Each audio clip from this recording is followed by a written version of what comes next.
turns out that FEMA, yes, FEMA, is awarding federal grant money to state and local authorities in an effort to build this capacity to carry out or enforce pre-crime. So this is very Minority Report, and no one's paying attention to it other than Ken Klippenstein. His reporting on this has been pretty incredible. The whole point is to carry out pre-crime operations against organized political violence. And the fact that they're emphasizing that, I think, tells you everything you need to know. Now, we know this, again, thanks to new reporting from Ken Klippenstein, who was able to obtain some new documents about the plan. So one of those documents happens to be a FEMA bulletin that's dated July 9th. And what that says is it instructs local authorities to prioritize domestic terrorism in their grant applications, titled Implementation of National Security Presidential Memorandum 7. The document echoes President Trump's emphasis on rooting out suspected domestic terrorists before an attack takes place. The bulletin tells states what to buy, training to spot social media-based indicators, analysts to monitor online behaviors and digital footprints, and teams for managing persons of concern whose behavior indicates a potential trajectory toward domestic terrorism. So this is going after pre-crime. It's crazy. So what is very concerning about this is the way that it essentially does away with the way that we prosecute or the way we carry out investigations. Now, typically, in order to do an investigation, there needs to be probable cause or some, proof that something has occurred, a crime has been committed. And then you carry out that investigation. In this case, you are investigating someone before they have committed a crime.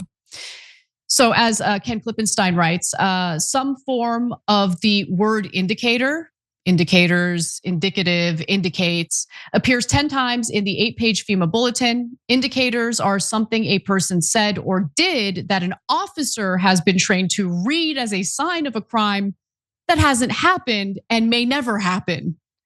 So this is a crazy story, and I think it's important for us to not only know about it, but to push back against it in any capacity that we can. Lucky for us, we have Ken Klippenstein joining us right now to give us some more details about this story. Ken, you're amazing. Thank you for reporting on these things. Seems like you're the only one who cares. But I want to kind of start off by getting a better sense of what this all means, because this isn't the only document you obtained. There was also a Department of Homeland Security document you obtained.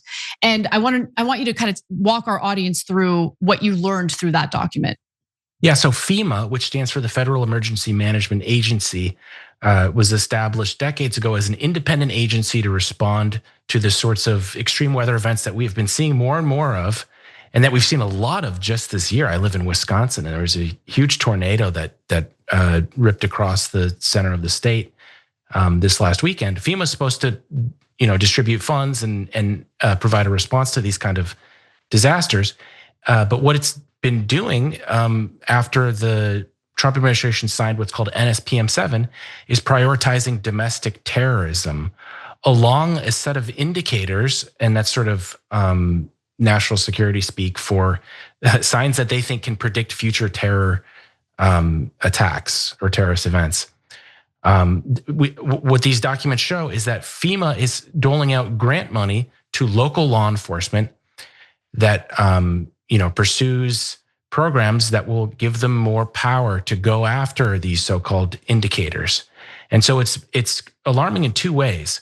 One is the civil liberties implications of state level law enforcement, your local law enforcement being seconded into this, frankly, very political campaign coming out of the White House. But second of all, is that it's taking money away from very important work that FEMA needs to do to respond to these extreme weather events, which we can expect to keep taking place because of climate change. So for those two reasons, I was, very alarmed by what I saw in the documents. And as I read on within them, I realized, wow, this is taking the domestic terror focus of the White House that has been a big focus of theirs since the murder of Charlie Kirk and since the assassination attempt on Trump. And this is not just getting the federal government to pursue that, agencies like FBI, IRS, a lot of things we've heard over the last few months, but it's getting local law enforcement involved in that as well. And to the tune of, FEMA has a budget of like $1 billion that they can pass along to these grants, and which, we give our tax dollars to under the basic understanding that FEMA, who doesn't support helping people when their communities have been destroyed by a flash flood or something. But now it's going to domestic terrorism. And there's, like you said, literally no reporting on any of this. I can't find a single other story on it. So, okay, this is super interesting. You mentioned the $1 billion. So was this $1 billion that was allocated to FEMA in addition to their typical funding for emergency response? Or is this literally $1 billion that FEMA now must use from its emergency response money to give out these grants to local law enforcement to essentially big brother the crap out of the American people?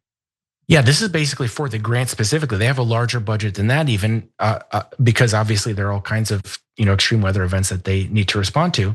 But something that I meant to mention at the top was that FEMA is no longer an independent agency as it once was when it was first established. I think in the 70s or 80s, it got put under the Department of Homeland Security, and that agency is younger than I am. That was created after and in response to 9/11, and so its whole purpose is counterterrorism.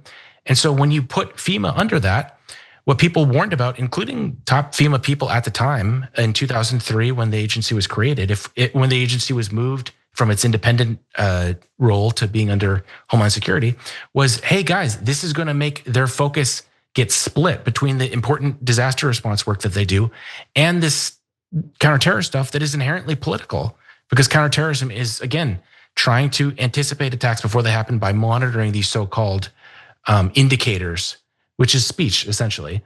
And so these were warnings that were made at the time in 2003. Bush administration went ahead, did it anyways. And a lot of what we're seeing is their warnings playing out, and it having now a bifurcated mission between this important work that I think most people support and this other stuff that I don't think anybody hears about, because $1 billion is not a small amount of money. And that's just for the grants specifically. And what these documents show is it contains within them a kind of not so subtle warning saying, if you grant recipients don't show that you are prioritizing this domestic terrorism mission, you're not going to get your grants re-upped.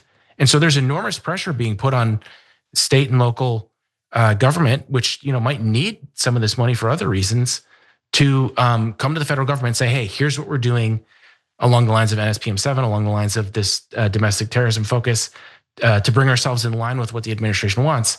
Please continue to give us our funding. So there's a pressure element going on here that I think is very unseemly.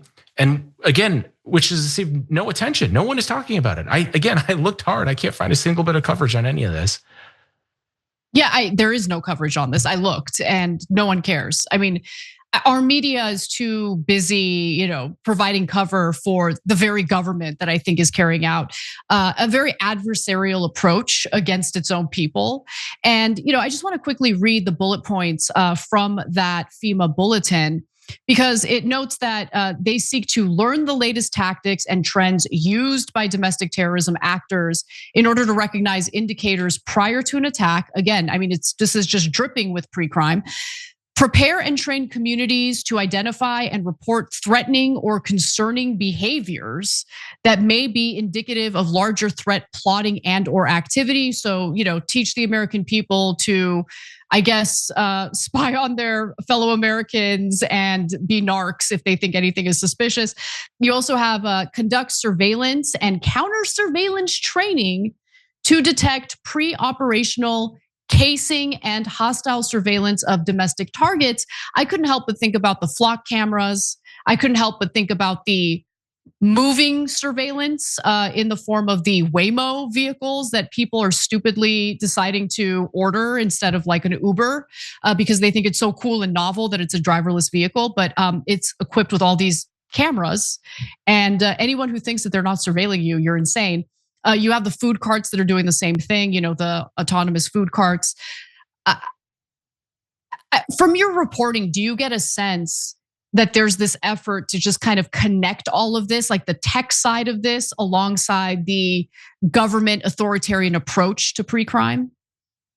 Yeah, totally. All this is taking place against the backdrop of breakthroughs in AI that allow the federal government to process huge quantities of information, for instance, commercially available, which they can purchase. Just because the government, just because there are rules against the government directly going on these social media platforms and monitoring themselves doesn't mean they can't purchase that information from these huge data brokers that exist and say, oh, we just bought it. We weren't actually doing the surveillance ourselves. And so they found a very clever way to kind of get around the Fourth Amendment protections that we're supposed to enjoy against unreasonable search and seizure. And because so much more of our information is available online and therefore commercially on all these platforms, it's way easier for them to do this than it has been at any point probably in human history. And one thing that protected us in the past was the fact that, if they're collecting all this information, what are they going to do with it? They don't have enough time to go through it all. Well, now AI is allowing them to start processing that. And FBI Director Kash Patel said at a local law enforcement event recently that we're processing untold amounts of stuff thanks to these breakthroughs in tips, so-called tips, which means somebody sees a problematic post on social media or what they consider to be that. They send it to one of these tip lines, which the FBI has been advertising everywhere, saying, hey, if you see anything that looks like the political left, being untoward, send us something like this. And what's scary is they can go through that instantaneously now. You can no longer just say, if you're making a joke post or something and say, I want to unalive, or, you see all these people using coded language as a kind of joke. That is no longer a protection that it once was. Like AI can read context in a way that humans would not have been able to at the quantity and speed that they can now. So all of that is taking place. And I'm glad you quoted directly from the documents, because this is one of those stories that feels kind of like Alex Jones when you say it. And so I'm always encourage people, go to the newsletter, look at the documents. I publish them in full. Everything we're saying here is quoted verbatim from that stuff. None of this is interpretation. It actually says all these things about indicators of potential, possible, maybe future acts of terrorism. All of that is right from the document. And they're not particularly quiet about it. No. They're not particularly secretive about it. The extent to which people don't know about it is just for whatever reason, the media doesn't seem interested in it. It's interesting because my mind wanders back to a story. It's not related to terrorism, but it is related to a very serious crime, and that's statutory rape. So there was that FBI sting operation that took place in Vegas not too long ago. And through that sting operation, someone who got caught up in the multiple arrests, was an Israeli government official by the name of Tom Alexandrovich, who was in Vegas for some sort of tech conference. He thought he was communicating with a 15-year-old girl. It was really an FBI agent. And he was going to meet up to have sex with the 15-year-old girl, which is a crime. And our government let him loose. He was free to go back to Israel. I mean, he was charged, and we're all supposed to pretend like justice will be served. But Israel doesn't really extradite anyone that we want to extradite. And I don't even think the US is interested in extraditing this guy to actually face charges and be brought to justice. This really feels less about keeping the American people safe from crime or domestic terrorism. Feels like it's more about freezing speech, political activism that is actually protected by our Constitution. It does have a chilling effect. And I think, unless Americans are willing to kind of fight back against this, it's just going to continue to snowball into something really destructive to our civil liberties. And, just to kind of end, I think you did a great job in your report, kind of comparing this to what the United States has done previously after 9/11. And I remember those stories about how, you had FBI agents going on these college trips for like Muslim students, because they just, in their minds, well, they're Muslim students, so we got to keep an eye on them after 9/11. And of course, all they were doing was spying on innocent people who weren't doing anything wrong. But can you just talk about that a little bit for some of the younger members of our audience who might not be familiar about what the environment was like in the United States following 9/11? Yeah, so much of what we're talking about here, it takes place in the shadow of 9/11. Not just the creation of the Department of Homeland Security and like I was saying before, the relocation of FEMA under it, but just the entire federal government's focus and acceptance of the counterterrorism framework for looking at the world. And that brings with it all of this creepy stuff that we're talking about, which is, pre-operational plan. It's just a mindset of paranoia that holds that, there are attacks that are going to happen that if we don't monitor what people are saying enough, we might miss them. And, that carried it with it enough problems when it was focused on real foreign terror organizations that did actually have funding and were kind of like quasi states like ISIS or Al Qaeda. There's an endless number of examples of people being arrested who either had cognitive difficulties that makes it really hard to believe that there was any serious planning going on, but nonetheless they were able to get somebody to say, yeah, I agree to do something, because that's the whole point of counterterrorism is essentially, you want to try to prevent something which hasn't happened yet. And again, if you're talking about 9/11, I think there's some sense to that, but this has been turned around on the American people domestically and is no longer focused. And again, that's not interpretation on my part. The official national counterterrorism policy is to focus on these domestic actors and explicitly on, quote, far left terrorism, as was described in not just that official national counterterrorism policy, but in a national summit hosted by Secretary of State Marco Rubio just a few weeks ago, in which over 60 other countries participated. And they said repeatedly, here's how we're going to go after these far left terrorist groups. They even have an abbreviation for it now, FLT. So it's nakedly partisan, this war. They're completely open about it. And it's not just people on the left that should be worried about that, because I have some bad news if you think that Pandora will be put back neatly in its box when a Democrat comes to power, and they have this system built up and sitting there waiting and ready for them to point at whoever the equivalent of the January 6th people are going to be in the future. And that's the situation in which we find ourselves. And I just hope that we can have something like a debate about, do we really need to treat illegality, which obviously exists, political vandalism, even political crime, even political violent crime, is that the same thing as Al Qaeda and ISIS? I don't think the answer to that question is yes. And I hope we can have something like a discussion about that. Yeah, that's a great point. Ken, keep up the great work. Everyone, please subscribe to Ken's Substack, where all this wonderful reporting takes place. And I'd love to have you back on as always. Thank you again, Ken. Thanks so much, Anna. Good seeing you again. Every time you ring the bell below, an angel gets his wings.